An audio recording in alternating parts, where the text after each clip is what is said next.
Hello दोस्तों, नमस्कार। बहुत स्वागत है आपका एग्ज़ाम गुरुजी चैनल के डेली करंट अफेयर्स के वीडियो में। आज 5 जून 2020 है और आज की वीडियो की पीडीएफ डाउनलोड करना मत भूलिएगा। ये पीडीएफ आपको हमारे टेलीग्राम चैनल पर मिल जाएगी, जिसकी लिंक नीचे डिस्क्रिप्शन में दी गई है। उसके अलावा ये वीडियो की पीडीएफ आपको हमारे एप्लीकेशन पर भी मिल जाएगी। एप्लीकेशन आप गूगल प्ले स्टोर से डाउनलोड कर लीजिए, एग्ज़ाम गुरुजी सर्च करके, अगर अभी तक आपने ऐप डाउनलोड नहीं की है तो। आगे बढ़ेंगे। ये हमारी टेस्ट सीरीज है एमपीपीएससी प्री 2020 के लिए 499 रुपये में अवेलेबल है। आप इसको प्राप्त कर सकते हैं और जिन लोगों ने हमारे नोट्स परचेस किए हैं उन लोगों के लिए 399 रुपये में टेस्ट सीरीज अवेलेबल है। और ये हमारे नोट्स है 998 रुपये में अभी भी आप बुक कर सकते हैं और ये ऑफर केवल आज रहेगा 24 घंटे तक। उसके बाद टेस्ट सीरीज, बुक्स और नोट्स सभी के प्राइस बढ़ने वाले हैं। तो जिन लोगों ने अभी तक ज्वाइन नहीं किया, ज्वाइन करना चाहते हैं, आज ज्वाइन कर लीजिए।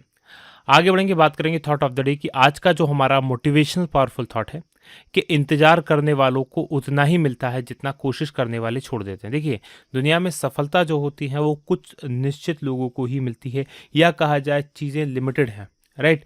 आप अनलिमिटेड नहीं कर सकते। कोई एक ही व्यक्ति ही माइक्रोसॉफ्ट बना सकता है और जिसने एक बार बना लिया फिर दूसरे को कुछ दूसरा करना पड़ेगा। माइक्रोसॉफ्ट तो केवल एक ही बनाएगा। तो कुल मिलाकर कहने वाली बात यह है कि वो एक कौन होगा ये तय करेगी आपने कितनी मेहनत की है, आपने कितना परिश्रम किया है, आपने कितना खुद को जलाया है, राइट। तो अगर आप इंतजार करते रहेंगे सही अवसर आए, सही अवसर आए, सही अवसर आए, तो वो कभी भी लाइफ में नहीं आएगा। आपको तो मेहनत करके अवसर बनाने पड़ेंगे और सफलता हासिल करनी पड़ेगी। अगर आपने ऐसा नहीं किया, इंतजार करेंगे, तो कोई और मेहनत कर जाएगा, क्योंकि आइडियाज़ पे, विचारों पर किसी का प्रतिबंध नहीं है। वो कोई और आइडिया को उसको एग्जीक्यूट करेगा, वो बड़ा बन जाएगा और आपको कुछ भी नहीं मिलेगा। इसी थॉट के साथ आगे बढ़ेंगे। बात करेंगे कल के सवाल की। कल मैंने आपसे प्रश्न पूछा था कि किसके द्वारा नया कॉलिंग एप्लीकेशन कैचअप जारी किया गया है, और ये जारी किया गया फेसबुक के द्वारा, यानी कि डी ऑप्शन प्रश्न का सही उत्तर है। अब इस प्रश्न का उत्तर काफ़ी सारे लोगों ने दिया, उनमें से 3 उत्तर जो आपने पसंद किए हैं। पहला उत्तर अंजलि पाठक का है, दूसरा अंचल पारधी का है और तीसरा उत्तर बनवारी लाल बावरिया का है। आप तीनों को बहुत बधाई। और आप भी चाहते हैं इसी प्रकार से नाम, कमेंट, उत्तर यहाँ पर आए तो वीडियो को ध्यान से अंत तक देखो। आगे बढ़ेंगे, बात क्विक रिवीजन की होगी। कल के पड़ेगा करंट अफेयर के प्रश्नों का क्विक रिवीजन। पहला प्रश्न कि किस देश ने प्रधानमंत्री नरेंद्र मोदी को G7 सम्मेलन में शामिल होने का न्योता दिया है? ये अमेरिका के द्वारा दिया गया है। दूसरा प्रश्न, विश्व साइकिल दिवस कब मनाया जाता है? ये 3 जून को मनाया जाता है। तीसरा प्रश्न, सुशील कुमार सिंघल को किस देश में भारत के नए उच्चायुक्त के रूप में नियुक्त किया गया है? तो ये पापुआ न्यू गिनी में। चौथा प्रश्न है कि CB जॉर्ज को किस देश में भारत के अगले राजदूत के रूप में नियुक्त किया गया है? तो ये कुवैत में। पांचवा प्रश्न, रवीश कुमार किस देश में भारत के नए राजदूत नियुक्त किए गए हैं? तो ये फिनलैंड में किए गए हैं। वहीं छठवां प्रश्न है कि इंडियन एनर्जी एक्सचेंज ने कौन सा इलेक्ट्रिसिटी मार्केट लॉन्च किया है? तो ये रियल टाइम इलेक्ट्रिसिटी मार्केट है। सातवां प्रश्न, मूडीज इन्वेस्टर्स सर्विस ने भारत की सॉवरेन रेटिंग को घटाकर कितना कर दिया है? तो ये Baa3 कर दिया है। और आठवां प्रश्न कि केंद्र सरकार ने किसानों को कहां अपनी फसल बेचने की अनुमति दी है? अब ये पूरे देश में किसी भी राज्य के अंदर अपनी फसल बेच सकते हैं। ये तो थे हमारे कल के पढ़े गए करंट अफेयर के प्रश्नों का क्विक रिवीजन। आगे बढ़ेंगे, आज के प्रश्नों की बात करेंगे। और आज के करंट अफेयर का पहला प्रश्न कि भारत और किस देश के बीच पहली बार वर्चुअल समिट का आयोजन किया गया है? तो भारत और ऑस्ट्रेलिया के बीच में ये वर्चुअल समिट का आयोजन किया गया, यानी कि बी ऑप्शन प्रश्न का सही उत्तर है। डिटेल लिख लीजिए क्या है।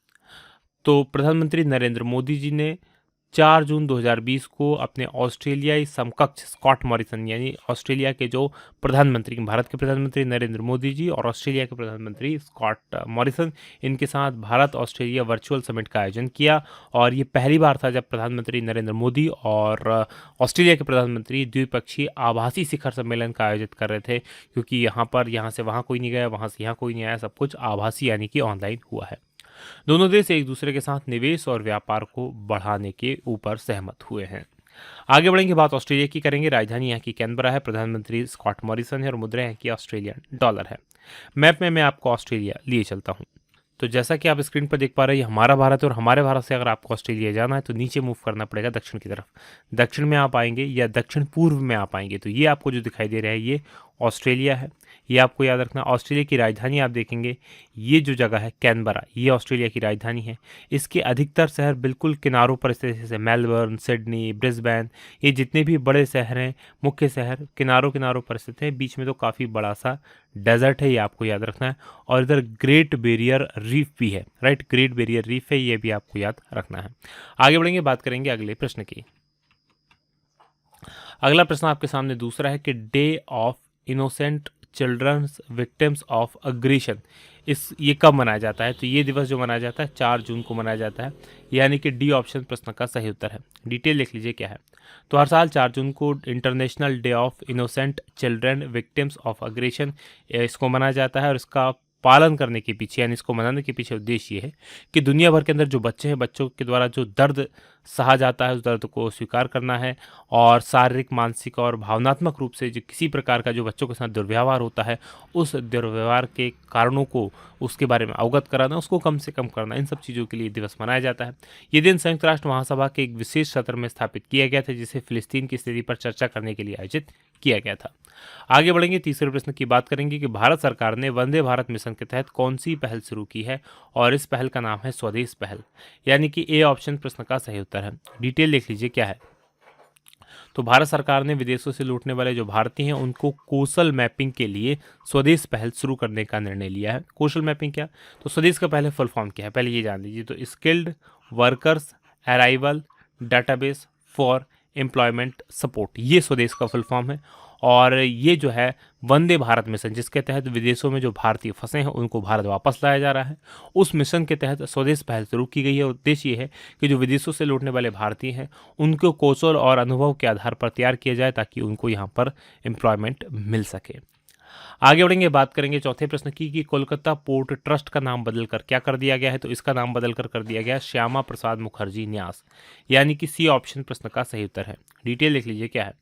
तो जो केंद्रीय मंत्रिमंडल है उसने कोलकाता पोर्ट ट्रस्ट का नाम बदलकर श्यामा प्रसाद मुखर्जी न्यास, या ट्रस्ट, हिंदी में न्यास कहते हैं, इंग्लिश में ट्रस्ट कहते हैं, तो ये करने की मंजूरी दे दी है। और प्रधानमंत्री नरेंद्र मोदी जी ने जो कोलकाता बंदरगाह थी उसकी 150वीं जयंती के उद्घाटन समारोह में ये घोषणा की थी 12 जनवरी 2020 को इसका नाम बदला जाएगा, और बदलकर जो जनसंघ के संस्थापक थे श्यामा प्रसाद मुखर्जी, उनके नाम पर करने की घोषणा भी की थी।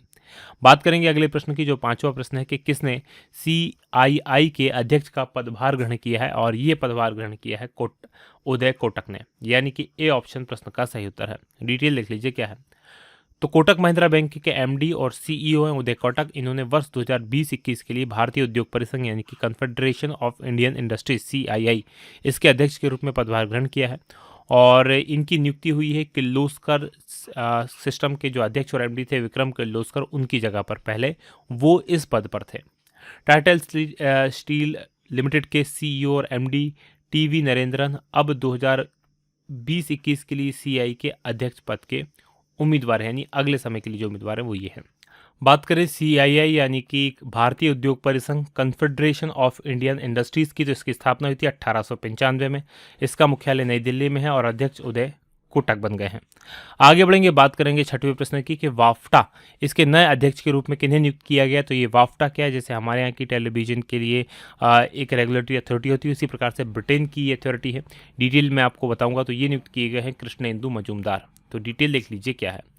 तो एमी पुरस्कार विजेता हैं टेलीविजन निर्माता कृष्णेंदु मजूमदार। इनको British Academy of Film and Television Arts BAFTA इसके अध्यक्ष के रूप में नियुक्त किया गया है, और ये ऐसे पहले अश्वेत व्यक्ति बन गए हैं जिनके वाफ्टा के 73 साल के इतिहास में इसका अध्यक्ष चुना है, और उन्होंने पिप्पा हैरिस उनकी जगह ये लेंगे, और अब पिप्पा हैरिस साहब जो है वो डिप्टी चेयरपर्सन के रूप में अपनी सेवाएं देंगे। तो ये आपको याद रखना है कि वाफ्टा जो कि ब्रिटेन की एक फिल्म और टेलीविजन की प्रमुख संस्था है, उसके अध्यक्ष बने हैं। आगे बढ़ेंगे, बात करेंगे सातवें प्रश्न की कि किस जाने माने फिल्मकार का निधन हाल ही में हो गया है, और इनका नाम था वासु चटर्जी, यानी कि बी ऑप्शन प्रश्न का सही उत्तर है। डिटेल लिख लीजिए क्या है।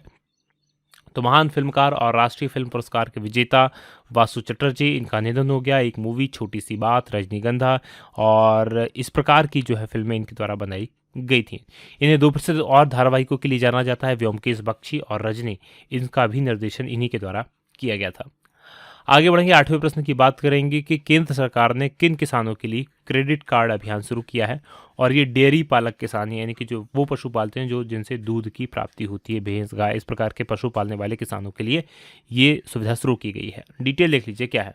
तो भारत सरकार ने करीब 1.5 करोड़ जो डेयरी किसान हैं उनको किसान क्रेडिट कार्ड KCC उपलब्ध कराने के लिए अभियान शुरू किया है, और किसान क्रेडिट कार्ड दुग्ध संघों और दुग्ध उत्पादक कंपनियों से जुड़े जो डेयरी के किसान हैं जो वहां पर दूध अपना बेचते हैं उनको ये प्रदान किया जाएगा। संपार्श्विक या कोलेट्रल के बिना, कोलेट्रल का मतलब क्या होता है, आपको कुछ गिरवी रखना पड़ता है, उसके बिना केसीसी ऋण की सामान्य सीमा जो है 1,60,000 रुपये होगी। यानी बिना किसी गिरवी रखे 1,60,000 रुपये केसीसी आपको मिल जाएगा। तो ये था आज का हमारा पूरा वीडियो। अब बात करेंगे आज के सवाल की। आज का हमारा सवाल है कि एनपीसीआई ने किस नाम का एक artificial intelligence virtual assistant launch किया है। तो उनमें से क्या नाम है उस वर्चुअल असिस्टेंट का, ये मुझे आप कमेंट करके बताइएगा। और ये वीडियो कैसा लगा ये भी बताना मत भूलिएगा। तो आज की बात करेंगे यहीं समाप्त। आप लोगों का बहुत बहुत धन्यवाद। जय हिंद, जय भारत।